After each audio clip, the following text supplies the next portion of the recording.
திருச்செந்தூர் முருகனை நிறைய பேர் பார்த்திருப்பீங்க. வட திருச்செந்தூர் முருகனை பார்த்திருக்கீங்களா? இவர் எங்க இருக்காருன்னு தெரியுமா? சென்னை பூந்தமல்லிக்கு பக்கத்துல இருக்கிற செந்நீர்குப்பம் பைபாஸ்ல தான் இந்த திருக்கோவில் இருக்கு. வட திருச்செந்தூர் கஷேத்திரம் அப்படின்னு சொல்லப்படுது. இங்க இருக்கிற சுவாமியை வட சுப்பிரமணிய சுவாமி ஸ்ரீ கஜமுருகன் அப்படின்ற பெயரால அழைக்கப்படுறாரு. ஜூலை 7ஆம் தேதி திருச்செந்தூர் கோவிலுக்கு கும்பாபிஷேகம் நடந்தது. அதே நாள் இந்த திருக்கோவிலுக்கும் கும்பாபிஷேகம் நடந்தது. இப்பதான் கும்பாபிஷேகம் நடந்தது அப்படின்றனால கலசங்கள்லாம் முன்ன இந்த கோபுர அழகை பார்க்கறதுக்கே ரொம்ப ரம்யமா இருந்தது.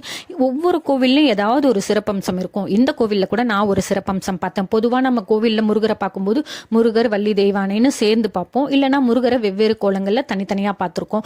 ஆனா இந்த கோவில்ல ஒரு சிறப்பம்சம் இருக்கு. அது என்னன்னு பாத்தீங்கன்னா, நம்ம தூரத்துல இருந்து முருகரை தரிசிச்சோம் அப்படின்னா முருகர் பார்க்கலாம், இடப்புறமா வள்ளி வலப்புறமா தெய்வானைன்னு சேர்ந்து பார்க்கலாம். ஆனா கிட்டக்க போனீங்க அப்படின்னா ஒவ்வொருத்தரையும் தனித்தனியா தான் பார்க்க முடியும். ஏன் அப்படி சொல்றேன் அப்படின்னு பாத்தீங்கன்னா, ஒரே சன்னதியில தான் இருக்காங்க, ஆனா முருகர் வள்ளி தெய்வானைன்னு இடைவெளி விட்டு இருக்காங்க.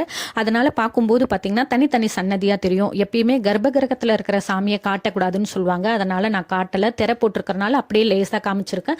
அந்த சன்னதி உங்களுக்கு தனித்தனியா தெரியும். ஒவ்வொரு தூண்லையும் ஓம்னு பொறிச்சு பார்க்க ரொம்ப அழகா ரொம்ப ரம்யமா இருக்கு. இதை பார்க்கும்போது ஓம் அப்படின்னு ஒழிச்சுக்கிட்டே இருக்க மாதிரி இருக்கு. விநாயகர் சன்னதியை வெளிப்புறமா சுத்தி வர இடத்துல விநாயகரை வெவ்வேறு வடிவங்கள்ல வெவ்வேறு கோலங்கள்ல தங்கமுலாம் பூசி பார்க்கவே ரொம்ப அழகா இருக்கு. இன்னும் கோயிலை முழுமையா வெளிப்பிரகாரம் சுத்தி வர இடத்துல பாத்தீங்கன்னா சிவன் சன்னதி, அம்பாளுக்கு சன்னதின்னு சின்ன சின்னதா சன்னதிகள்லாம் இருக்கு. ரொம்ப ரம்யமா ரொம்ப அமைதியா இருக்கு. ஒரு கோவிலுக்கு கும்பாபிஷேகம் நடந்தது அப்படின்னா அடுத்த 48 நாளுக்குள்ள அந்த கோவில்ல போய் நம்ம பார்த்தோம்னா நம்ம கவலைகள்லாம் நீங்கும், இன்பம் பெருகும்னு சொல்லுவாங்க. இன்னும் 48 நாள் முடியல, முடிஞ்சா விசிட் பண்ணி பாருங்க.